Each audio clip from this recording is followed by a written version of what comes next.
Finally Anant Ambani आणि Radhika merchant यांचा विवाह सोहळा पार पडलेला आहे। जगामधून सर्वच फेमस लोक यामध्ये आलेले होते। असा कोणताही व्यक्ती नाही ज्यांना अंबानी यांनी बोलवलं आणि ते आलं नाही असं तुम्हाला कोणीही दिसणार नाही। जवळपास सगळेच लोक पोहोचलेले होते।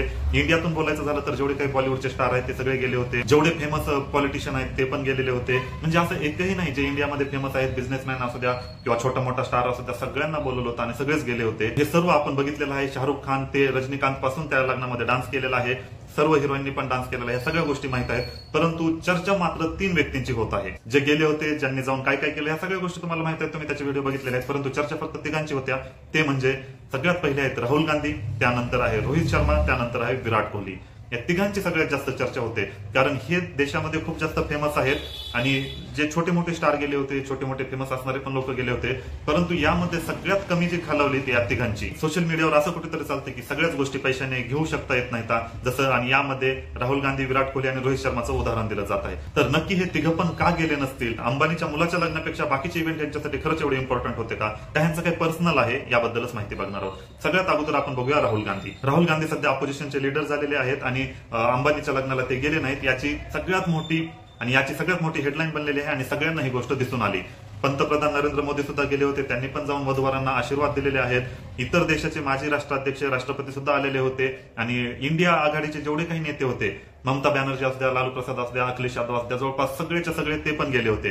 परंतु गेले नव्हते ते फक्त राहुल गांधी। आता आपल्याला पण माहित आहे की राहुल गांधींनी अनेक वेळेस अंबानी अदानीवरून मोदींना घेरण्याचा प्रयत्न केलेला आहे आणि एक प्रकारे अंबानीचे सरकार चालवतात अशा प्रकारचे अनेक वेळेस त्यांनी टीका केलेली आहे आणि याच कारणामुळे राहुल गांधी गेले नसतील। आणि सगळ्यात महत्वाचं म्हणजे मुकेश अंबानी यांनी स्वतः सोनिया गांधीला जाऊन इन्व्हिटेशन दिलं होतं, त्यांच्या घरी जाऊन 1 तास चर्चा केली होती। साहजिकच आहे, आता फॅमिलीला इन्व्हिटेशन दिलेलं असतं, त्यामध्ये राहुल गांधी पण असणारच आहेत। परंतु राहुल गांधी एक मात्र असे जे फेमस नेत्यापैकी होते ते गेले नाहीत, याची चर्चा आता सगळीकडेच होत आहे। त्यानंतर 2 नंबरला नाव येतं विराट कोहलीचं। आता विराट कोहली आपल्याला पण माहित आहे की T20 वर्ल्ड कप जिंकल्यानंतर एवढं सेलिब्रेशन केल्यानंतर त्याच रात्री तो लंडनला गेलेला आहे, कारण खूप दिवसापासून तो IPL आणि इंटरनॅशनल क्रिकेटमुळे तो फॅमिलीपासून लांब होता आणि फॅमिलीला टाइम देण्यासाठी तो गेलेला आहे। तो फॅमिलीवर प्रचंड प्रेम करतो, तो वेळोवेळी ही गोष्ट दाखवून देतो आणि याच कारणामुळे आता त्याला इंटरनॅशनल मधून रेस्ट मिळालेली आहे आणि याचा पुरेपूर फायदा घेण्यासाठी तो लंडनला गेलेला आहे, हे सगळ्यांना माहित होतं। आणि या कारणामुळे कुठेतरी विराट कोहलीचं एक रिझन सगळेजण समजून घेऊ शकतात, ठीक आहे त्याला फॅमिलीसाठी जास्त टाइम भेटत नाही, तर आता सध्या तरी त्याला फॅमिली सगळ्यात जास्त इम्पॉर्टंट आहे, अंबानीच्या मुलाच्या लग्नापेक्षा पण इम्पॉर्टंट आहे। याच कारणामुळे तो फॅमिलीला टाइम देत आहे आणि ही गोष्ट सगळ्यांना मान्य आहे, त्यामुळे कोणालाही कसल्याही प्रकारची नाराजी विराट कोहलीवर तर असणार नाही। त्यानंतर 3रं प्रमुख नाव येतं ते म्हणजे रोहित शर्माचं। आता आपल्याला पण माहित आहे की रोहित शर्मा आणि मुंबई इंडियन्सचं काय मॅटर चालू आहे। जसं रोहित शर्माला कॅप्टनशिपवरून काढून टाकलेलं आहे आणि हार्दिक पांड्याला कॅप्टनशिप दिलेली आहे, तेव्हापासून रोहित शर्मा मुंबई इंडियन्स सोडणार अशा प्रकारच्या गोष्टी येत होत्या, हे सगळं आपल्याला माहित आहे। जेव्हा T20 वर्ल्ड कप जिंकून आले आणि जेव्हा अनंत अंबानी यांचे काही इव्हेंट चालू होते, तेव्हा रोहित शर्मा आणि जेवढे काही वर्ल्ड कप जिंकलेले प्लेअर होते तेवढे गेले होते, तर त्यामध्ये नीता अंबानी रोहित शर्माच्या गळ्यात पडून रडल्या होत्या, याचा पण व्हिडिओ प्रचंड व्हायरल झाला होता।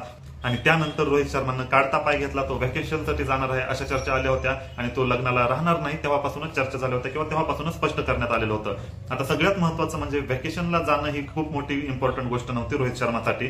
तो अंबानीच्या मुलाच्या लग्नाला नक्कीच थांबू शकला असता, परंतु रोहित शर्मानं इथं कुठेतरी सेल्फ रिस्पेक्ट मेंटेन ठेवलेला आहे, अशी चर्चा आता ट्विटरवर होत आहे। याचं कारण म्हणजे ज्या प्रकारे त्याला मुंबई इंडियन्सच्या कॅप्टनशिपवरून काढलं, त्यामुळे तो कुठेतरी नाराज आहे। जेव्हा नीता अंबानी त्याच्या गळ्यात पडून रडत होते, त्या पण कुठेतरी ऍक्टिंग केल्यासारखं दाखवत होत्या आणि त्यावरून पण अशी टीका होत होती की ऑस्कर तर ह्याच मॅडमला भेटायला पाहिजे, अशा प्रकारची टीका होत होती। एक जायचं म्हणून T20 वर्ल्ड कप जिंकल्यानंतर रोहित शर्मा गेला होता, परंतु लग्नाला नाही थांबून त्यानं दाखवून दिलं की सेल्फ रिस्पेक्ट जास्त महत्वाचा असतो। या 3पेक्षा तुम्हाला कोण नाही गेलं हे सगळ्यात जास्त आश्चर्यचकित करणार आहे, कॉमेंटमध्ये नक्कीच सांगा।